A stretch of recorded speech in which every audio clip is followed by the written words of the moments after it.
26th of May, Rabbi Levitt, Gemora. Yeah. And Lag BaOmer Sameach. Okay. Welcome back, everybody. We are holding on Daf Dalet Amid Aleph, right? Let's see. I think we turned to Bet, didn't we? We turn to Amid Bet. Okay. Nisve. Oh yeah. Yeah. Yeah. Okay. Okay. So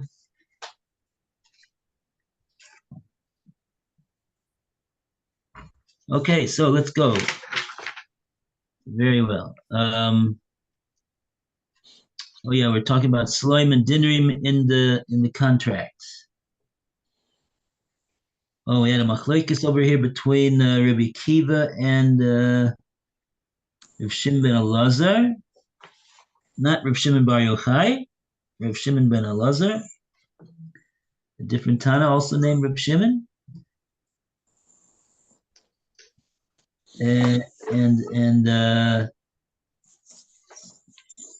Okay, so we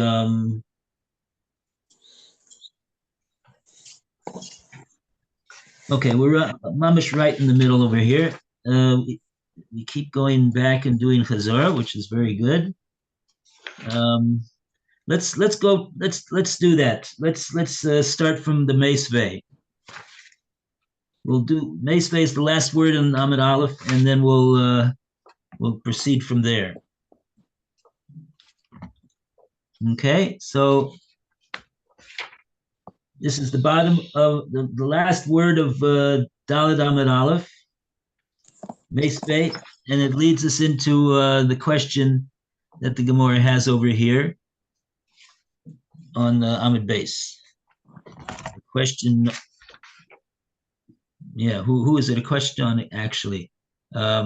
Let's read it and we'll figure it out. Let's go.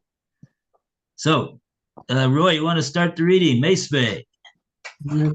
They challenged, so it says here, they challenged Rav Chia from the following Barisa.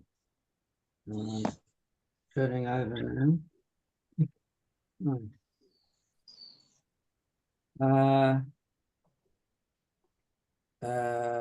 Siloim,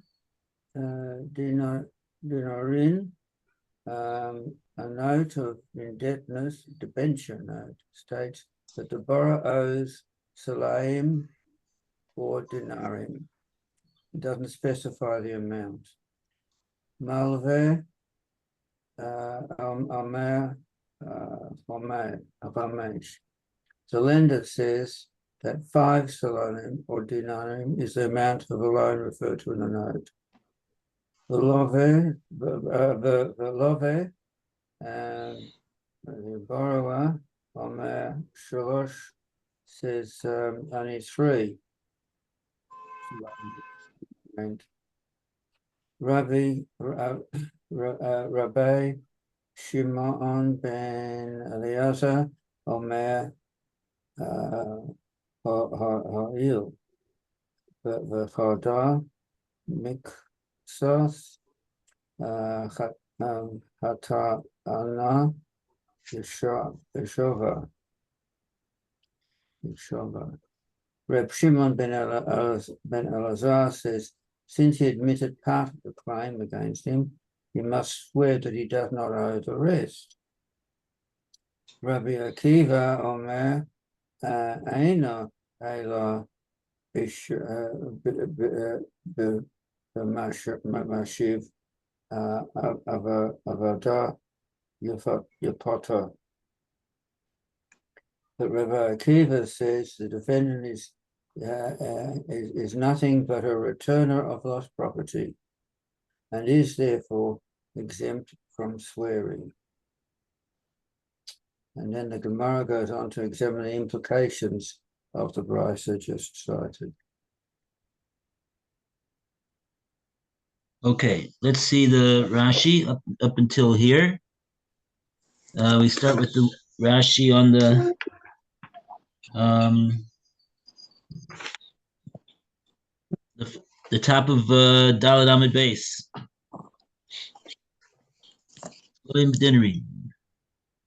Salaim dinners, salaim and dinners. Star shekatuv, the star that's written Bo in it.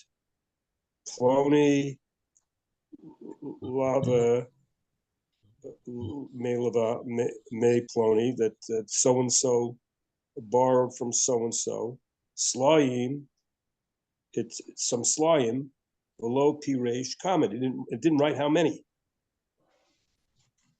The came, and there is a star shekatuv bo dinarim stam, and there's a dinner that just says the word dinarim in it without specifying numbers.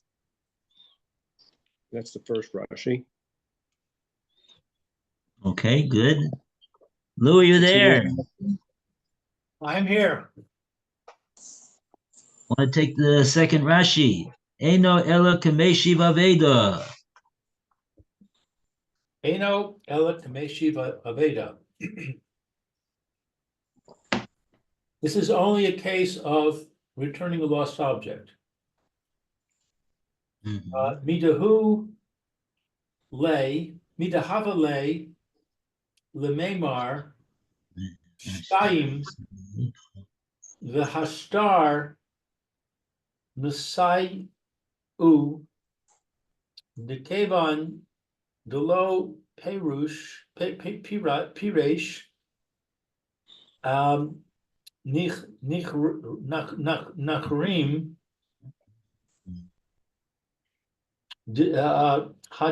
Hadivarim, Sheshanim, Hayu, Lechach, Lo, Hutz, Recha, the Farish, the Miut, Slayim, Bet, the Kevan, de Amar, Gimel,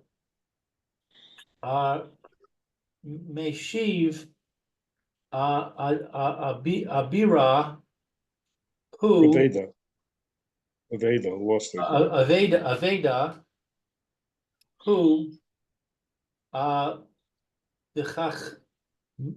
Chachamim, Patru, Es, Meshiv, Aveda, Min Hashivuah, Dinasan, Hamotzi, Es, Hamitz, Hamatzia, Lo Yishba, the Kule. Okay, long Rashi.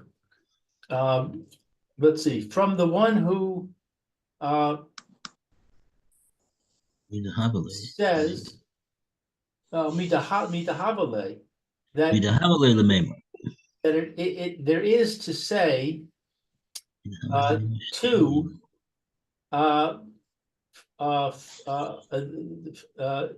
with the star, with the document. What is Metzia? Assists him.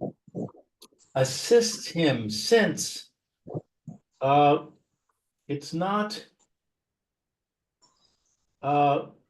explained clearly. These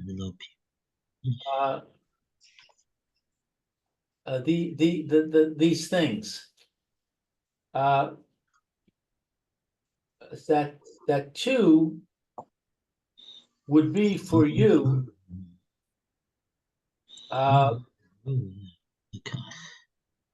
not required. Lifrash. What's lifrash? You don't need to explain. To explain that it's excluding three. Did it go? No, you left out the bet. The miyud slayim bet.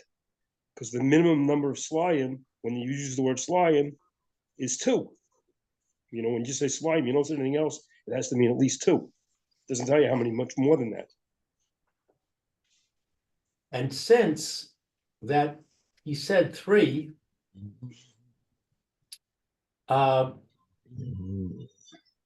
he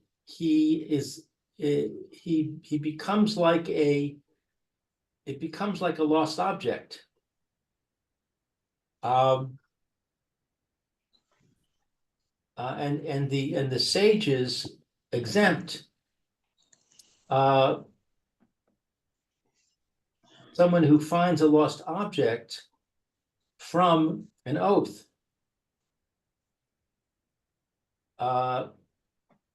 That he gave that he gives to take out Metzia, the thing that he found, and not to swear.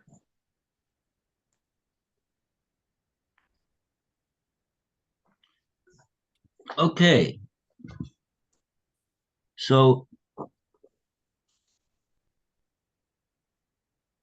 what's Rashi saying over here?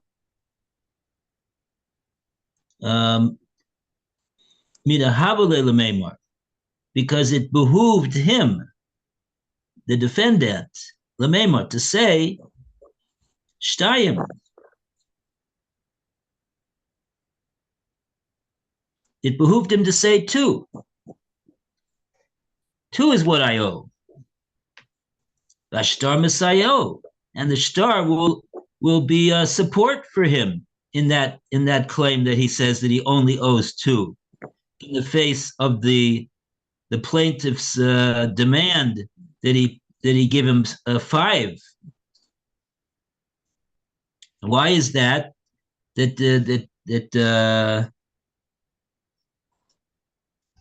Why is it that he could have claimed? Why is it that the star helps him? This is what Rashi is explaining over here. Why is the star assisting him if he would have claimed 2? He said 3 he owes, but he could have claimed that he only owes 2, and the star would have supported him. Why would the star have supported him? Rashi explains, came into low pirish, since the star didn't specify how many dinarim that he owed in the star contract for loan. Nikorim advorim.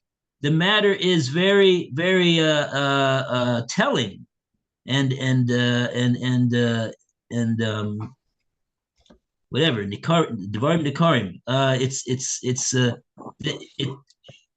The star points to the fact that Sheshnayim Hayu, that the loan was only for 2. That's what the loan, that the Lekach lo hutzrik lefarish, and that's why the star did not need to specify the exact number of dinarim that was borrowed, because the number that was borrowed was 2. Why is it when it doesn't specify how many we say 2? That's Rashi explains. The miyut sloim shtayim, because the least amount that could be, if it says sloim, is 2. Sloim itself is specifying that there was 2 that was borrowed, because it's a lashon rabim. It's a plural conjugation of the word sela. Okay, so now that Rashi has explained why it is that the star would have supported his claim had he only admitted to having been obligated in 2, to borrowing 2. So now Rashi says, "V'kaven da Amar Gimel," since he volunteered to admit that actually he borrowed 3, which is more than what the star says. Meishiva Vedahu. He is regarded as someone who is returning a lost item to its owner. The star says that he owes. But when he admits that he owes 3, he's like returning that last seller to the owner. There's no way in the world that the seller will be able to get that one seller. It's like a lost item.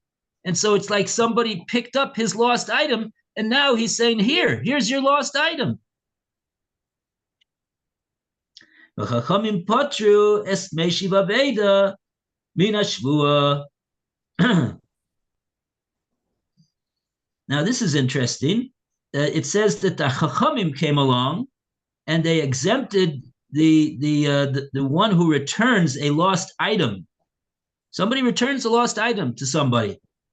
There's the chachamim exempted him from having to make a shvua. The Tanana Motzias a Metzia lo yishva. Somebody who finds a lost item, he doesn't need to swear upon when he makes the return of the lost item.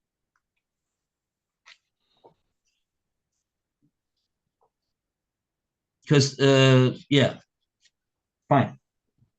So that's the reason why Rabbi Akiva says he does not have to swear. He's not like Rav Shimon ben Elazar says that he's a moda mixus. He's only a partial claim to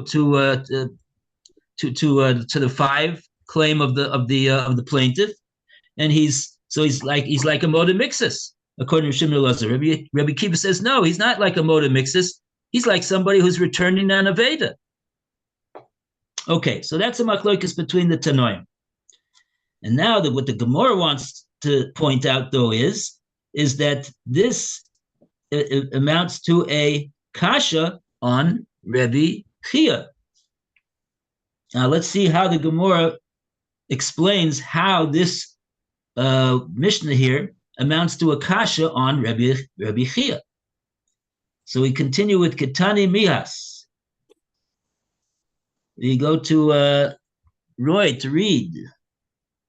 Tani Mihach, at any rate, the Brisa states, Rabbi Shimon ben Eliezer, Omer, Hayil, V'chodor,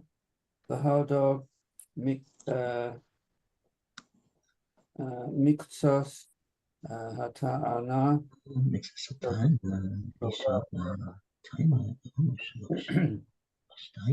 Reb Shimon ben Elazar says, since he admitted part of the crime, he must swear. Yeah. Amar, the Amar, Rosh,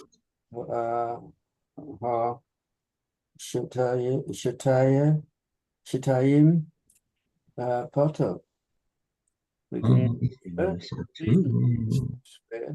is that he admits 3 salayim, but if he would have admitted only 2, he would have been exempt from taking the oath.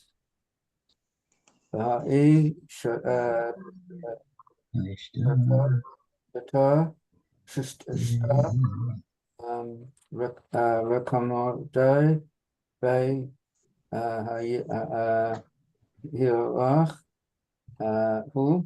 the reason the borrower is exempt when he admits only 2 salayim must be that this note recorded the amount that he admits is in the category of here it is yours. Yeah. Ushama Meina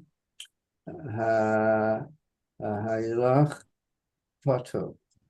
Thus, learn from here that one who admits partial liability but states, here it is yours, is exempt from the modek b'miktzas. Okay. So the Gemara is bringing a kasha on Reb Chia, who says that in the case of Halech, the defendant is chayav to make a shvua moda mixus. The fact that it was in the way of Halech doesn't exempt him. And over here we see, not like that, from Rav Shimon ben Elazar. We don't see anything about, we don't see any question against Rabbi Chia from what Rabbi Akiva said, but we're taking from what Rav Shimon Elazar said that that he holds not like Rav Chia. So now let's take a look at Rashi over here. There's a long Rashi over here that's waiting for Phil to read. Yeah. Okay. So, what do you want, timer? That's the long one. Timer Number sholosh. because he said 3. The reason is because it's 3. If you would think hashti here, the maite tiyufta. They were dealing with a contradiction. Tiyufta, a refutation. Yeah, it's an upslug. Yeah. Then that it shows and I don't know, you'd say half or an argument b'shalosh v'chamesh with 3 and 5. The low didn't choose the lave, and it didn't spread that he borrowed Omar Stein that he said 2. Shma Minar. So we're talking about a different case. We didn't just say 2. We said 3 and 5. We specifically said that. Shma Minar. Learn from that. B'shtayim lo mechayev le. And according to 2, he wouldn't be chayev. Rav Shimon ben Elazar, he would hold him chayev. Uketim afaresh, and since it explains the Azriel when he gave it to him, the cave-in since the call oda'ato, every admittance, the star of the star, ketuba that is written the star, nami also shayim. We also written the star too.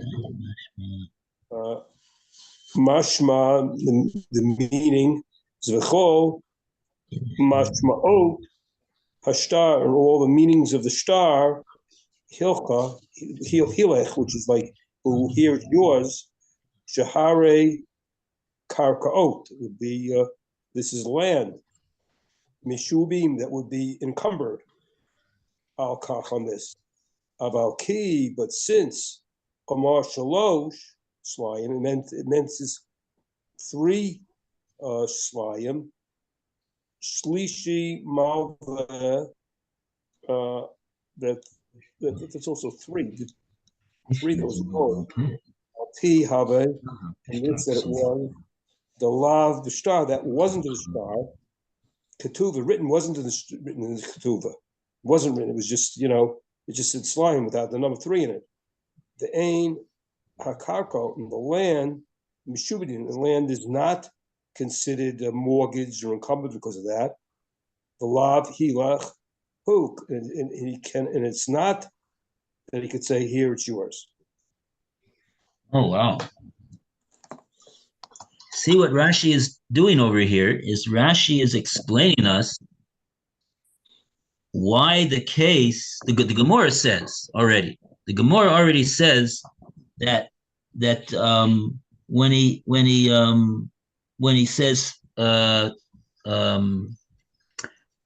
says 3, according to Rav Shimon ben Elazar, he's going to be. Oh, first of all, let's point out the first thing that Rashi said. The first thing that Rashi said was Rashi's making a diuk over here. Why did the Mishnah present a machloikis between Rabbi Akiva and Rabbi Shimon Elazar in a case where the defendant, where the plaintiff claims 5 on this shtar that says dinarim or sloim without specifying, and the defendant answers back that he owes 3. There's something very significant in that, says Rashi. And what's significant about it is that we're going to see that the reason why the Gemora is going to say the reason why we did not say a case where the defendant admitted only to 2 is because in that case Rabbi Shimon ben Elazar would also agree that he's not chayav a shvua. Oh, but 1 second. Why would he not be chayav a shvua if he admitted only to 2? Isn't he also a moda mixus in that case as well?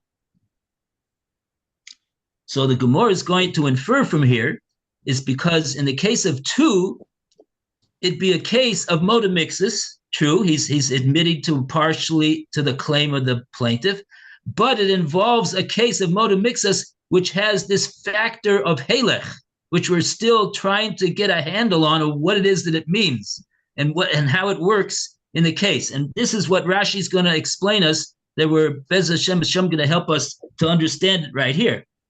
But first of all, that is what Rashi is under. Rashi sees the landscape of this Gemara over here. This is what's happening.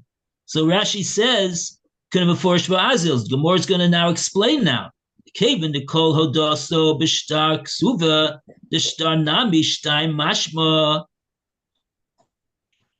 the guy makes a hodah in regard to a written document, and the shtar also is mashma over here that it says that he owes 2. That's what we said. That's what Rashi said before. 2 means the shloim and dinner mean 2. Kol mashmos ashtar helechu. Now Rashi tells us an explanation of what the Gemora said. The Gemora said that this case of if he would have only said 2, then if he only would have admitted to 2, that's a case of halech now, says the Gemora. And like that, you see a refutation of Reb Chia. You see the Reb Shimon ben Elazar holds that if the guy would have said only 2, so then it would have been a case of moda mixus of halech. And you see that Reb Shimon ben Elazar would have said in that case that he's pater from a shvua. In order to get out of machlokes between Reb Shimon ben Elazar, who says that he's chayav a shvua moda mixus, and Rabbi Akiva says no, he's not chayav shvua mixus. He's pater because it's meishav aveda. We got to say that it was talking about the guy said he claimed 5, and the guy answered back 3. But if he answered back only 2, no, then Reb Shimon ben Elazar would have agreed, says the Gemora. Why? Because moda mixus of halech is pater on the shvua, not like Reb Shimon, not like Reb Chia. Now, here's the pit. Here's the punchline. Rashi is going to give us an insight that we're going to try to understand. What is it that halech does over here? These next words of Rashi. This is not what the Gemora doesn't explain this, but Rashi is explaining us what's the halech over here going on. And Rashi says like this: Kol mashmos ashtar helechu. The whole implication of the shtar over here is that it's a case of halech. How is that so? Rashi's explaining. Sharei, because hakarkos mishubodim al kach. We know that when you got a written shtar, whatever the amount in the shtar says it is, there's a karka is meshubad to pay off that written document that is signed with witnesses if that guy doesn't pay according to this document. That's the din. That a shtar means that the karka is meshubad to pay off the agreement. Okay, that's step 1. And we said before that will be the case if the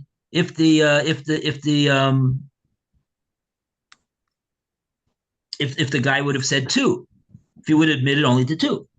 Aval, but Kiyama Shalosh Sloim, when he says 3, so according to Shimon Elazar, when he says 3, he's still a modamixis, but he's a modamixis on the third. The third Sela now makes it that he is admitting to a milva al peh, says Rashi. It is now transformed into an oral loan agreement that has no writing on it, because this written agreement says 2, but he's saying 3. So now we're talking about a oral agreement for 3. That's what the guy admitted to. And so that's like 2 witnesses come along and say, yeah, the guy loaned him 3. Now, but it's not written down now. So now, says Rashi, this the lav b'shtar ksuva. It's not written down, this agreement for 3. It's an oral agreement. It's called a milva al peh. It's called an oral loan. Ve'ein hakarkos mishubadim. And what's the outcome of that? That there is no shibud karka on such an oral loan. Only a written loan with a shtar is backed up by a lien of the property in the event of non-payment. But an oral loan, there is no property which is on lien to guarantee to pay for the loan. V'lav helechu, and that's not a case of helech. Got it? So what do we say? What are we saying over here? Says Rashi. I'm telling you what helech means. Helech means that helech. He's not telling us what it means, but he's telling you a nafkamina in the din over here. A case of helech is where you've got a shibud karka on the agreement. But if you don't have a shibud karka on the agreement, it's not a case of helech. So now I ask everybody to think about this. What's the difference in regard to the matter of helech, whether the obligation has a lien of karka on it? Why does that make, when it does have a lien of karka on it, why does that make it a case of helech? And when it doesn't have that lien of karka on it, it's not a case of helech. It's just an ordinary moda mixus hataina, which would be chayav shvua. But if it's a case of moda mixus chayav shvua of helech, because he got a star that's going to carry with it a shibud karka on it, oh, that's already a case of helech. Shimon Elazar says there's no chayav shvua in that case. Now let's remember what helech, the way that we explain what helech means. What helech means is that we're transforming because of the according to Rashi, it meant that the guy was saying, yes, he told him, the plaintiff says you owe 5, and now the guy comes back, the defendant, and he says, no, 5 I don't own. I owe 2, and helech. Here it is. It's right. It's here. The amount that you want is right here, wherever it is. Rashi says he didn't give it to him in his hand, but it's right here. And somehow that, if we're going to say that helech exempts him of the shavua, what that means is that it's now transformed into a case where that when he admitted and said, here it is, it's right here, that's not part of the claim of the plaintiff anymore. So now all the plaintiff is claiming is the remaining sum that the guy didn't admit to at all. He was a kofar akol on that amount, and therefore that's why he's putter on the modamixis. So it seems to me that the point is that when you have a star that has a shibud of karka on it, shibud of karka on an obligation that you admit to, that the defendant admits to, that's like saying, hey, look, here it is, take my karka. It's right there for you. That's your money. It belongs to you.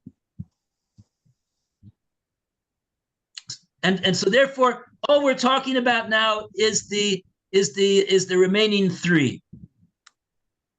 And that he didn't admit to. So that's the case of Halak, and we see that's how Rashi explains how the Halak is going to work over here. How it has to do with the Shibud Karka, and like that, the Gemora has deduced a tiyuvta, a refutation of Reb Chia. Okay, sorry for that arichas. But it takes a lot of explaining to do, All right. So we got 3 minutes left. Okay.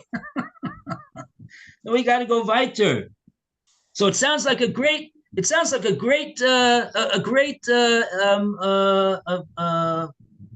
kasha on Rav Chia, but the Gemara says low. Let's see what the Gemara responds. Who wants to read the Gemara's response?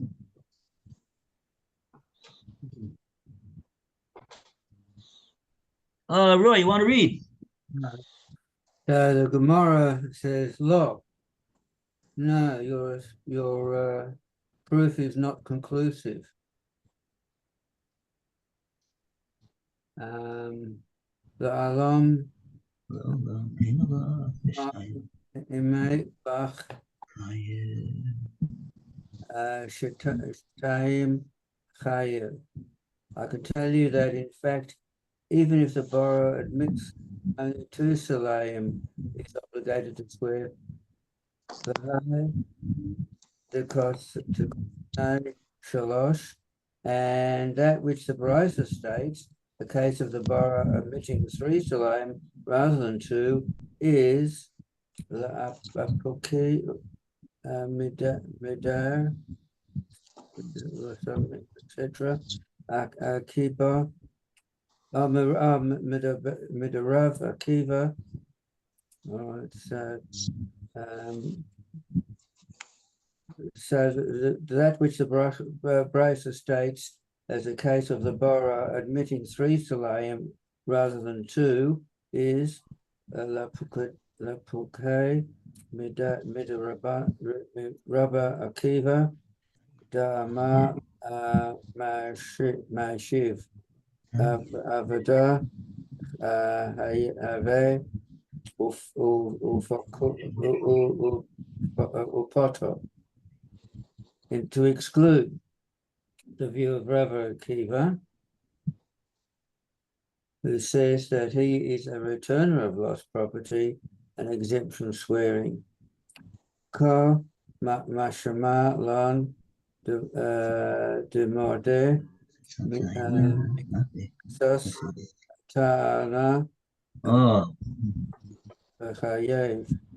Therefore, also informed us that the view of Reb Shiva ben Eliezer, even the borrower who admits 3 salayim is judged as one who admits partial liability and is obligated to swear. So the Gemara is answering that no. What the Mishnah wanted to do was show us that it had a special reason why they, like we said, we wanted to show the machlokas between 5 and 3. But really 5 and 2 would have been the same din. You can't infer that 5 and 2 would have been a different din, and that's why we said 3. We wanted to say the din of 2 and 5.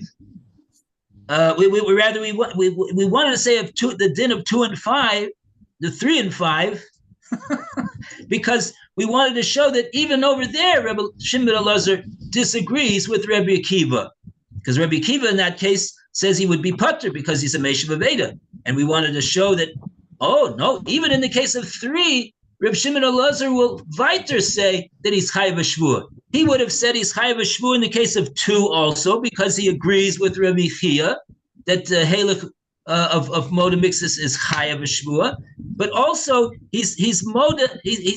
The Mishnah wanted to say a 3 because he's coming lafuke Rabbi Akiva, that he disagrees with Rabbi Akiva, that he's a Meishav Aveda, that he would be putter al the shvua. He's also